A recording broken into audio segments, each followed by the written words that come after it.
가족이 사망하면 상속이 발생합니다. 상속인이 여러 명이면 공동으로 상속받게 됩니다. 한편 공동상속인 전원의 협의에 의해서 법정 상속 지분과 달리하여 상속받을 수도 있습니다. 상속 협의 분할은 협의 시기에 제한이 없고 협의 횟수도 제한이 없습니다.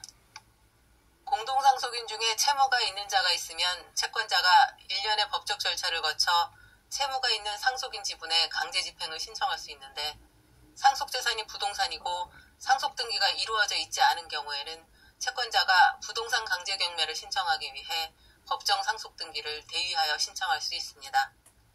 이처럼 공유부동산의 공유자 1인의 지분에 부동산 강제 경매가 개시된 경우 나머지 공유자 중 누구나 우선 매수 신고를 할 수 있습니다. 대부분의 공유재산은 상속에 의해 발생하거나 사회적 협력관계에 의해 발생하기 때문에 만약 공유지분을 부동산 경매에 의해 전혀 다른 제3자가 매수하게 되면 권리행사에 불편이 발생하게 되기 때문에 우선권을 가질 수 있도록 법적 편의를 제공한 것입니다. 부동산 경매에서 우선 매수 신고는 매각기일 전에 할 수 있습니다. 매각기일 전이라고 하는 것은 해당 매각기일에 집행관이 최고 매수가격을 제시한 입찰자를 발표하고 매각을 종료한다는 선언을 하기 전까지를 의미하는 것입니다. 다시 말해서 매각기일이 10월 18일 오후 2시로 정해진 경우 10월 18일 오후 2시 전까지 우선 매수 신고를 해야 하는 것이 아니라 해당 기일 종료 선언이 있기 전까지 우선 매수 신고를 할 수 있다는 것입니다. 우선 매수 신고는 우선권이 있는 자라도 매 매각기일마다 행사할 수 있는 것이 아니고 1회만 행사할 수 있습니다.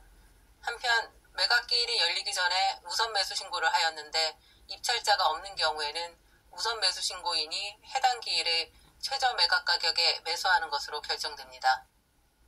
부동산 경매에서 1차 매각기일에 입찰자가 없으면 유찰되어 2차 매각기일로 경매가 진행되는데 2차 매각기일에는 최저 매각 가격이 20% 내지 30% 감소하게 되므로 입찰자가 없는 매각기일에 우선 매수 신고한 경우에는 그만큼 금전적 손해를 볼 수 있습니다. 따라서 우선 매수 신고 의사가 있는 공유자는 일단 우선 매수 신고하지 않은 채로 매 매각기일마다 출석하여 입찰자가 없으면 우선 매수 신고하지 않고 다음 매각기일을 기다렸다가 입찰자가 있는 때에 비로소 우선 매수 신고를 하면 되는 것입니다. 경매는 법원에서 비밀 경쟁에 의해 매매를 하는 것이기 때문에 절차를 농락하는 입찰자를 방지하기 위해 경매 입찰 시 최저 매각 가격의 10%를 입찰 보증금으로 우선 제공하도록 되어 있습니다. 그런데 우선 매수 신고는 매각 종료 선언 전까지 가능하기 때문에 우선 매수 신고인은 입찰 전에 입찰 보증금을 제공할 필요까지는 없고 매각 종료 선언 전에 우선 매수 신고하면서 입찰 보증금을 제공하면 된다는 것이 판례입니다. 매각기일과 최저 매각 가격은 이해관계인인 임차인에게 법원에서 우체국 등기로 통지서를 송달하여 알려주는데 보통 부동산 등기부에 경매 개시 결정 등기가 등재된 지 약 6개월 정도 후에 통지합니다. 더 빠를 수도 있고 더 늦을 수도 있습니다. 전세 사기 피해자 우선 매수 신고도 위 공유자 우선 매수 신고와 절차는 동일합니다. 따라서 우선 매수 신고의 기회는 1회에 하나고 우선 매수 신고한 기일에 입찰자가 없으면 최저 매각 가격에 우선 매수한 것으로 결정됩니다.